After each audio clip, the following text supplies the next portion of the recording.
Hello students, welcome back to my channel B learning. तो students, आज की video में हम कवर करेंगे चैप्टर मानव जनन क्लास 12 बायोलॉजी ह्यूमन रिप्रोडक्शन का एक लॉन्ग क्वेश्चन जो है आपका स्पर्मेटोजेनेसिस। ओके, ये आपका क्लास 12 का है, मानव जनन चैप्टर का। ओके, और ये लॉन्ग क्वेश्चन में आता है जिसे हिंदी में बोलते हैं शुक्राणु जनन। ठीक है, जिसको बोलते हैं इंग्लिश में स्पर्मेटोजेनेसिस, शुक्राणु जनन। तो स्पर्मेटोजेनेसिस क्या होता है, अगर वन लाइन में डिस्क्राइब करना हो तो formation of sperm is called spermatogenesis. मतलब जो शुक्राणु की बनने की विधि है या प्रोसेस है उसको बोल रहे हैं हम स्पर्मेटोजेनेसिस। अब शुक्राणु क्या होता है मैं आपको पहले बता चुकी हूँ, male gamete and female gamete.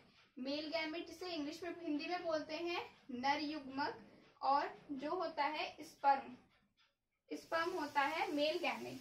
Okay, जिसे हिंदी में बोलते हैं शुक्राणु और इंग्लिश में बोलते हैं स्पर्म।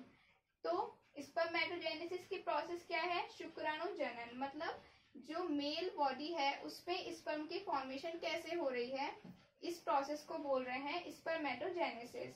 तो आपको ये याद होना चाहिए अगर कोई पूछे कि मेल गैमेट क्या होता है, या फिर जिसे हिंदी में बोल रहे हैं, मैंने लिख दिया है ऑलरेडी, नर युग्मक, इंग्लिश में मेल गैमेट, वो कहलाता है स्पर्म और हिंदी में से बोलते हैं शुक्राणु।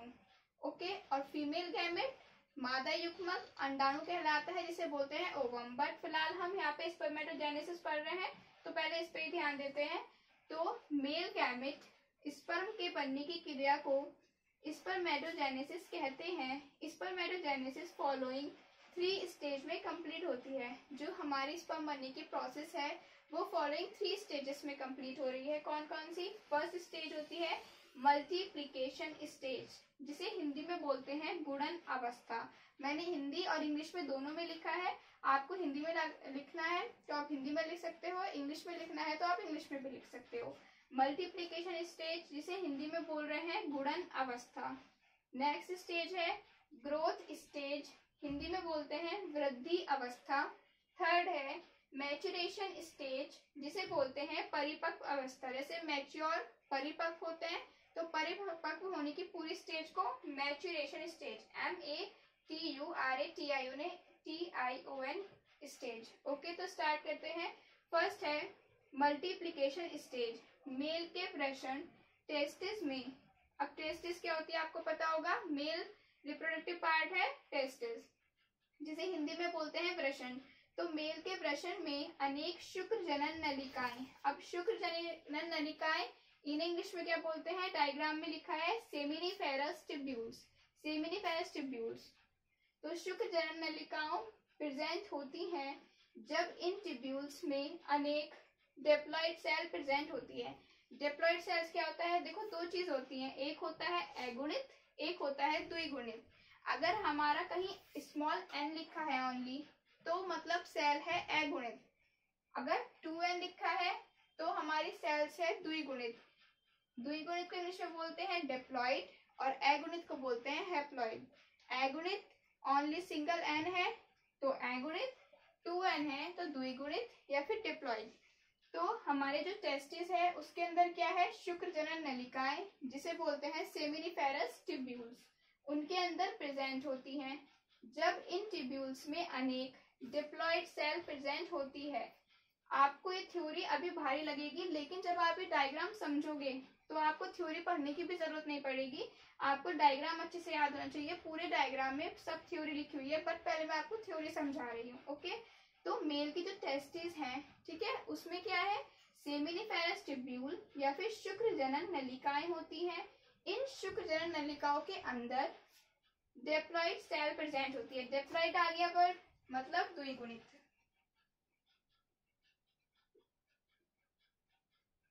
द्विगुणित सेल प्रेजेंट होती हैं जिन्हें स्पर्मेटोगोनिया, SPERMETOGONIA, स्पर्मेटोगोनिया कहते हैं। स्पर्मेटोगोनिया को हिंदी में बोलते हैं हम शुक्राणुजन, शुक्राणुजन। ओके, शुक्राणुजन कहते हैं जब इनमें समसूत्री विभाजन होता है। समसूत्री विभाजन मतलब माइटोसिस डिवीजन, ये भी मैं आपको लॉन्ग में पढ़ा चुकी हूँ। अगर आप पढ़ना चाहते हो समसूत्री विभाजन लॉन्ग में तो प्लेलिस्ट चेक कर लीजिए आप। मैंने क्लास 11 का चैप्टर है कोशिका विभाजन, उसमें अर्धसूत्री और समसूत्री दोनों मैंने पढ़ा रखे हैं। समसूत्री विभाजन होता है तो इनकी संख्या बहुत अधिक बढ़ जाती है, इसलिए इस स्टेज को मल्टीप्लिकेशन स्टेज कहते हैं। अब इस स्टेज को हम डायग्राम में समझेंगे। देखो ये है आपका पूरा स्पर्मेटोजेनेसिस का डायग्राम। इस पूरे डायग्राम में ही तीनों स्टेजेस शो की गई हैं। देखो फर्स्ट स्टेज यहाँ से यहाँ तक है जो है मल्टीप्लिकेशन स्टेज। तो हम पहले ये समझते हैं क्योंकि अभी हमने इसकी ही थ्योरी पढ़ी है। तो फर्स्ट स्टेज में क्या था, बिल्कुल भी रटना नहीं है कि टेस्टिस के अंदर क्या प्रेजेंट है, सेमिनिफेरस ट्यूब्यूल्स, शुक्र जनन नलिकाएं। ओके, इन नलिकाओं के अंदर डिप्लॉइड सेल्स प्रेजेंट होती हैं। तो इसके बाद हमने एरो लगा के एक सेल बना दी जो है डिप्लॉइड है, तो उसका नाम 2n। इस सेल को हमने थ्योरी में पढ़ा कि इस डिप्लॉइड सेल्स को क्या बोलते हैं, स्पर्मेटोगोनिया या फिर शुक्राणुजन। इसके बाद हमने पढ़ा कि इस स्पर्मेटोगोनिया में समसूत्री विभाजन होता है। तो हमने 2 एरो लगाए, एरो के ऊपर लिखा माइटोसिस डिवीजन, जिसे हिंदी में बोलते हैं समसूत्री विभाजन। समसूत्री विभाजन होने के बाद ये सेल्स 2 सेल्स में विभाजित हो गई या फिर अनेक सेल्स बनाती है। तो क्या हो रहा है, एक सेल से 2 सेल बन रही है, 2 से 4 बन रही है, तो क्या हो रहा है, गुणन हो रहा है। इस कारण इस स्टेज को कहते हैं गुणन अवस्था या फिर मल्टीप्लिकेशन स्टेज। तो माइटोसिस डिवीजन के बाद 2 डिप्लॉइड ही सेल्स बनी, ठीक, 2 डिप्लॉइड सेल्स बनी। तो ये प्रोसेस हमने अभी पढ़ी थी, यहाँ तक हो गई मल्टीप्लिकेशन स्टेज। ओके, ये डायग्राम में नहीं है, मैंने आपको समझाने के लिए लिखा था। नेक्स्ट स्टेज पे आते हैं। नेक्स्ट स्टेज है ग्रोथ स्टेज। गुणन अवस्था के दौरान, गुणन अवस्था मतलब मल्टीप्लिकेशन स्टेज के दौरान अनेक डिप्लॉइड सेल्स अपने चारों ओर प्रोटीन एंड अनेक पोषक पदार्थ को कलेक्ट कर लेती हैं और अपने साइड में वृद्धि कर लेती हैं। इन लार्ज सेल्स को प्राइमरी स्पर्मेटोसाइट्स कहते हैं। प्राइमरी मतलब प्राथमिक, स्पर्मेटोसाइट्स को हिंदी में बोलते हैं हम शुक्राणु कोशिका। मैंने सब डायग्राम में हिंदी इंग्लिश में दोनों में लिखा है। स्पर्मेटोसाइट्स बनाती हैं। तो ग्रोथ स्टेज में क्या हो रहा है, अब हमने मल्टीप्लिकेशन स्टेज तक समझ लिया। अब इसके बाद क्या हुआ कि जो ग्रोथ स्टेज है उसमें क्या हो रहा है कि जो हमारी सेल्स बनी है, ये 2n डिप्लॉइड सेल्स बनी है, ये ग्रोथ स्टेज में क्या करती हैं, अपने चारों ओर, ठीक है, अपने चारों ओर बहुत सारी प्रोटीन और बहुत सारे पोषक तत्वों को इकट्ठा कर लेती हैं। जो 2n सेल्स थी, इन्होंने अपने चारों ओर, मैंने इनके अंदर डॉट डॉट दिखाए हैं, ये डॉट डॉट रिप्रेजेंट कर रहे हैं प्रोटीन एंड पोषक तत्वों को। तो ये 2n सेल्स जो थी डिप्लॉइड, अपने चारों ओर बहुत सारी प्रोटीन और पोषक तत्व कलेक्ट कर लेती हैं, जिसके कारण इनका साइज लार्ज होता रहता है। तो आप एक डायग्राम में ध्यान रखोगे, आप ये वाली सेल्स इसके कंपैरिजन में थोड़ी लार्ज बनाओगे। इस सेल्स में ग्रोथ हो रही है इसलिए आप इसे थोड़ा लार्ज बनाओगे अपने एग्जाम में। तो डिप्लॉइड सेल्स बनाती है और इस लार्ज सेल को ग्रोथ स्टेज में जो बनी लार्ज सेल है, इसे हम बोल रहे हैं प्राइमरी स्पर्मेटोसाइट्स। जैसा हमने थ्योरी में भी पढ़ा, प्राइमरी स्पर्मेटोसाइट्स या फिर प्राथमिक शुक्राणु कोशिका। प्राइमरी को प्राथमिक, स्पर्मेटोसाइट्स को शुक्राणु कोशिका। तो ग्रोथ स्टेज में क्या हुआ कि जो हमारी गुणन अवस्था के दौरान डिप्लॉइड सेल्स बनी थी, ये ग्रोथ स्टेज में अपने चारों ओर प्रोटीन इकट्ठा कर रही हैं, साइज में वृद्धि कर रही हैं, इस कारण इस स्टेज को ग्रोथ स्टेज बोल रहे हैं, ठीक है।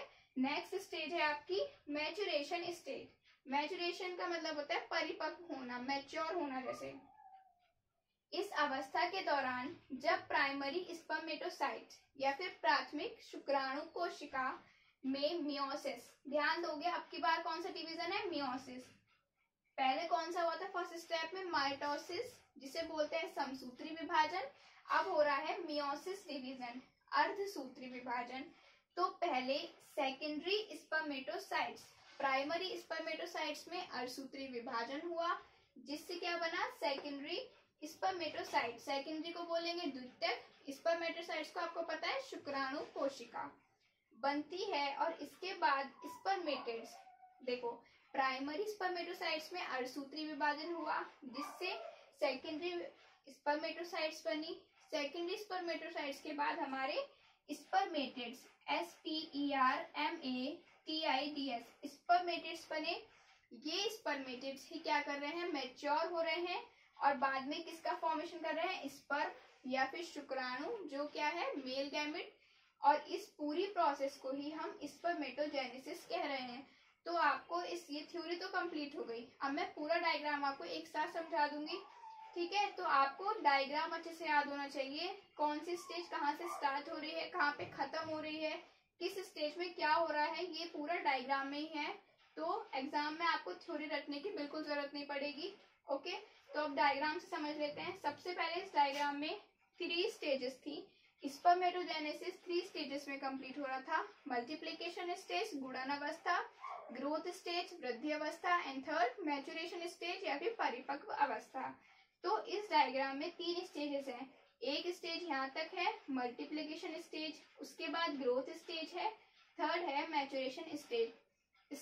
तो फर्स्ट स्टेज में क्या हो रहा है, फर्स्ट स्टेज आप हेडिंग डालोगे मैच्योरेशन स्टेज।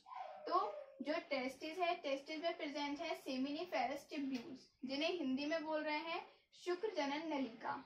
शुक्र जनन नलिका के एरो से बिल्कुल याद रखो, एरो पे ध्यान दो और सब थ्योरी इसमें लिखी हुई है। शुक्र जनन नलिका या फिर सेमिनिफेरस ट्यूब्यूल्स किसके अंदर प्रेजेंट है, टेस्टिस के। टेस्टिस के अंदर सेमिनिफेरस ट्यूब्यूल्स हैं। इन ट्यूब्यूल्स के अंदर है डिप्लॉइड सेल्स 2n, जिनका नाम है स्पर्मेटोगोनिया। ओके, स्पर्मेटोगोनिया में हुआ माइटोसिस या फिर समसूत्री विभाजन, जिससे 2 डिप्लॉइड सेल्स बनी। तो यहाँ तक हो गई हमारी मल्टीप्लिकेशन स्टेज। तो फर्स्ट स्टेज में बिल्कुल नहीं रखना, सबसे पहले क्या याद रखना है, टेस्टिस है, टेस्टिस के अंदर सेमिनिफेरस ट्यूब्यूल्स हैं, इन ट्यूब्यूल्स के अंदर डिप्लॉइड सेल्स हैं, द्विगुणित कोशिका। इन द्विगुणित कोशिका में हुआ विभाजन, कौन सा, समसूत्री, जिससे 2 सेल्स बनी। तो इसमें क्या हो रहा है, विभाजन हो रहा है या फिर गुणन हो रहा है, इस वजह से इस स्टेज का नाम दिया मल्टीप्लिकेशन या फिर गुणन अवस्था। उसके बाद क्या हो रहा है, सेकंड स्टेज आपको याद होगी ग्रोथ स्टेज। ग्रोथ स्टेज में क्या हो रहा है, जो हमारी डिप्लॉइड सेल्स बनी हैं, ये सेल्स अपने चारों ओर क्या करेंगी, प्रोटीन और पोषक तत्व को इकट्ठा कर लेंगी और अपने साइज में वृद्धि कर लेंगी। इस वृद्धि हुई सेल का नाम है प्राइमरी स्पर्मेटोसाइट्स, प्राथमिक शुक्राणु कोशिका। और इस स्टेज को, ओनली इस स्टेज को बोल रहे हैं ग्रोथ स्टेज या फिर वृद्धि अवस्था। क्यों, क्योंकि इसमें सेल्स की ओनली वृद्धि हो रही है। थर्ड स्टेज में क्या हो रहा है, जो हमारा सेकेंडरी प्राइमरी स्पर्मेटोसाइट्स बना है, सेल बनी है, जिस सेल में वृद्धि हुई उसमें दोबारा से अर्धसूत्री विभाजन हुआ, जिससे 2 हैप्लॉइड। एक चीज पे ध्यान दोगे, ऊपर 2n था लेकिन यहाँ n है, क्यों, क्योंकि इसमें हुआ है अर्धसूत्री। मैं यहाँ पे लिख देती हूँ, ये है अर्धसूत्री विभाजन। अर्धसूत्री विभाजन हुआ, 2 हैप्लॉइड सेल्स बनी, जिनका नाम है सेकेंडरी स्पर्मेटोसाइट्स। ये इसके बाद निर्माण हुआ स्पर्मेटिड्स का। स्पर्मेटिड्स ही मैच्योर होकर बना रहे हैं स्पर्म।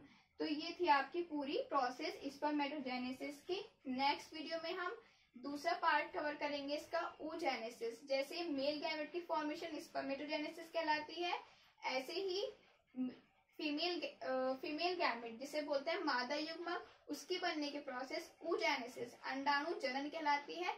वो हम नेक्स्ट वीडियो में कवर करेंगे। तो ये हो गया आपका स्पर्मेटोजेनेसिस। इसमें पूरी थ्योरी आपको बस डायग्राम से याद रखनी है कि सेमिनिफेरस ट्यूब्यूल्स हैं, ठीक है, उनमें डिप्लॉइड सेल्स हैं, फिर समसूत्री विभाजन हुआ, 2 सेल्स बनी, गुणन हुआ, इसलिए नाम पड़ा मल्टीप्लिकेशन स्टेज। फिर जो ये सेल्स हैं उन्होंने अपने ग्रोथ करी, वृद्धि करी, साइज बढ़ा लिया, इसलिए इसके बाद second stage growth stage I, जिससे प्राइमरी स्पर्मेटोसाइट्स बना। प्राइमरी स्पर्मेटोसाइट्स में अर्धसूत्री विभाजन हुआ, जिससे 2 सेल्स बनी। उन सेल्स का नाम दिया सेकेंडरी स्पर्मेटोसाइट्स। सेकेंडरी स्पर्मेटोसाइट में क्या हुआ, सेकेंडरी स्पर्मेटोसाइट्स में अर्धसूत्री विभाजन हुआ, फिर स्पर्मेटिड्स बने, उससे मैच्योर होकर स्पर्म बने। तो ये पूरी प्रोसेस हो गई आपकी कंप्लीट। ओके, सो स्टूडेंट्स, अगर आपको वीडियो पसंद आए तो मेक श्योर वीडियो को लाइक करो, अपने फ्रेंड्स के साथ शेयर करो और मेरे चैनल को सब्सक्राइब करो। Thank you.